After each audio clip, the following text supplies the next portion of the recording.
नमस्कार जी।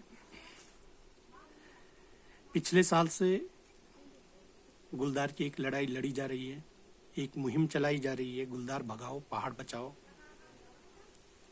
इस मुहिम में आप लोगों का तन मन धन से सहयोग चाहिए। ये लड़ाई कोई किसी एक व्यक्ति की या किसी एक क्षेत्र विशेष की नहीं, मुझे तो लगता है कि उत्तराखंड के हर क्षेत्र से गुलदार के हमले की हर रोज कोई ना कोई खबर आप लोगों तक जरूर पहुंच रही होगी। ये खबर केवल आपको इंसानों की पहुंच रही होगी कि जहां पे जान माल का, किसी इंसान के साथ जान माल का नुकसान हुआ है।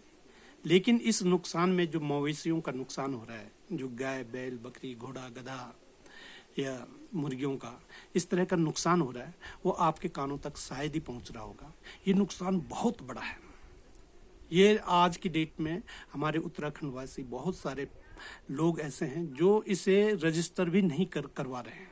इस वजह से कि जितना आना जाना या सरकारी विभागों के चक्कर मारने में जितना हमारा खर्चा होगा या जितना टाइम वेस्ट होगा, उतना हमें मुआवजा मिलना नहीं है। इस वजह से वो इसे रजिस्टर करवा ही नहीं रहे हैं। और जिन्होंने रजिस्टर करवाया भी, तो बहुत सारे लोग हैं जिनको अभी तक कोई मुआवजा नहीं मिला है। तो इस वजह से ये गुलदार की अब हमने आर पार की लड़ाई लड़ने का एक निश्चय किया है। पिछले साल से जो लड़ाई लड़ी जा रही थी, 2-3 संकेत मिले थे जो थोड़ा सा सकारात्मक थे। जैसा कि हमारे सांसद महोदय श्री तीरथ सिंह रावत जी ने लोकसभा में ये सवाल उठाया था। दूसरा ये हुआ कि सरकार पे थोड़ा सा दबाव बना था, तो उसने जो जान माल पे 4 लाख रुपए देते थे मुआवजा राशि के रूप में, वो अब 6 लाख रुपए कर दिया गया है। और एक तीसरी जो बड़ी और जो थोड़ा प्रभावकारी बात हुई है, वो ये हुई है कि हमारे एक मित्र अनु पंत ने हाईकोर्ट न्यायालय में जनहित याचिका लगा दी। और इस जनहित याचिका का परिणाम ये हुआ, अभी तक इसकी 2 सुनवाइयां हो चुकी हैं। तीसरी सुनवाई 23 अप्रैल को है। 23 अप्रैल को वन विभाग सरकार जो है इस पे अपना पक्ष रखेगी। लेकिन हम ये चाहते हैं कि तब तक एक जो हमारा जन पक्ष है, जो लोगों का पक्ष है, वो भी सरकार तक पहुंचे, वो भी जजों के कानों तक पहुंचे। इस वजह से आपने हमारा जो ये मूवमेंट है कि गुलदार भगाओ पहाड़ बचाओ, इसमें तन मन धन से आपने सहयोग करना है। एक बात, छोटी सी बात ही मैं ये बता दूं कि कुछ लोगों को अब भी ये भ्रम है कि गुलदार और बाघ वो दोनों को एक कर रहे हैं। ये बिल्कुल ही अलग है। गुलदार अलग है, ये लेपर्ड जिसे कहते हैं अंग्रेजी में, या तेंदुआ लोग कहते हैं जिसे, ये वही है। गुलदार तेंदुआ लगभग एक ही है। और बाघ बिल्कुल अलग है, इसे अंग्रेजी में टाइगर कहते हैं। इसके शरीर पे धारियां होती हैं और ये बड़ा उतना हिंसक नहीं है जितना कि गुलदार है। बाघ के बारे में कहा जाता है, शुरू से हमने बाघ को देखा है, बाघ के बारे में कहा जाता है कि अगर जब तक वो नरभक्षी नहीं होता है तो तब तक इंसान उसके आसपास से गुजर जाए कभी हमला नहीं करता। वो जानवरों को ही अपना लक्ष्य बनाता है। लेकिन गुलदार के साथ ऐसा नहीं है।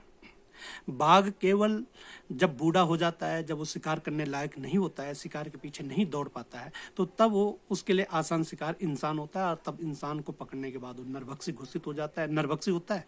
और जब वो नरभक्षी होता है तो फिर वो जानवरों को नहीं मारता, वो इंसान पे ही अटैक करता है। लेकिन गुलदार का कोई नियम धर्म नहीं है। ये बहुत शैतान किस्म का जानवर है।